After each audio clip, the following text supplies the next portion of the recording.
Hi friends, welcome to social team பது channel. இன்றைக்கி ஒரு சூப்பரான ஒரு சர்ப்ரைஸ் தான் ஃப்ரெண்ட்ஸ் எனக்கு கிடச்சிது. கண்ணில் தண்ணி வர அளவுக்கு ஒரு சர்ப்ரைஸ் ஒன்று கிடச்சிது. மார்னிங் ஒரு 7:15 இருக்கும். திடீர்னு என்னோடய ஸ்டூடெண்ட்டாவோ திவ்யா கால் பண்ணுறா. கால் பண்ணிவிட்டு மிஸ் கொஞ்சம் வெளியில் வாங்கலேன் அப்படின்னு சொன்னால். என்னம்மா அப்படின்னா, கொஞ்சம் வெளியில் வாங்கலேன் வீட்டை விட்டு, ஸ்கூல் கிளம்பல நீங்கள் இன்னும் அப்படின்னா.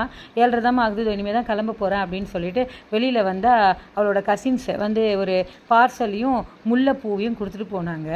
ஆக்சுவலாக இன்றைக்கி என்ன அப்படின்னு பார்த்தீங்கன்னா, என்னுடைய பர்த்டே. நேற்று நைட்டே அவள் எனக்கு விஷ் பண்ணிட்டா. அட்வான்ஸ் ஹாப்பி பர்த்டே விஷ் பண்ணால் 12 o'clock வந்து விஷ் பண்ணா. அண்ட் நிறைய ஸ்டேட்டஸ் வச்சுருந்தா. அவள் வந்து என்னோட 9th 10th 11th என்கிட்ட வந்து ஸ்டூடெண்ட்டாக படித்தவள். இப்போ அவளுக்கு மேரேஜே ஆகிடுச்சு.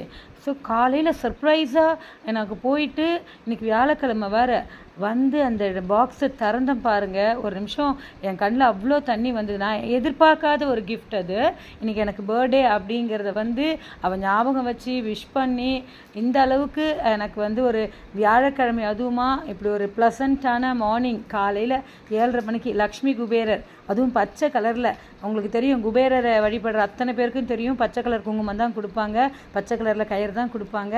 அப்படியே அதுவும் ஷாம் வேறு வீட்டில் இருந்தானா, சூப்பரான கேமராமேன் அழகாக வந்து அதை வீடியோ எடுத்தான். அந்த முல்லைப்பூ அப்படியே அந்த சேர் மேலேயே அதை வச்சு அவருக்கு அப்படியே நான் வந்து பூவை சாத்திட்டு அப்படியே எனக்கு எக்ஸைட் ஆகிட்டேன் ஃப்ரெண்ட்ஸ். So thanks Divya. அவளை நான் சூப்பரான ஒரு பேரில் கூப்பிடுவேன். அந்த ஒரு பேர் சொல்லி என்னால் நான் இங்கே சொல்ல முடியல. அவள் என்றைக்குமே என்னோடய செல்ல பொண்ணு. அவள் வந்து ரொம்ப பிளஸ்டு, ரொம்ப நல்லா இருக்கணும். அவ்வளோ மாதிரி ஒரு ஸ்டூடெண்ட் வந்து கிடைக்கிறது ரொம்ப கஷ்டம்.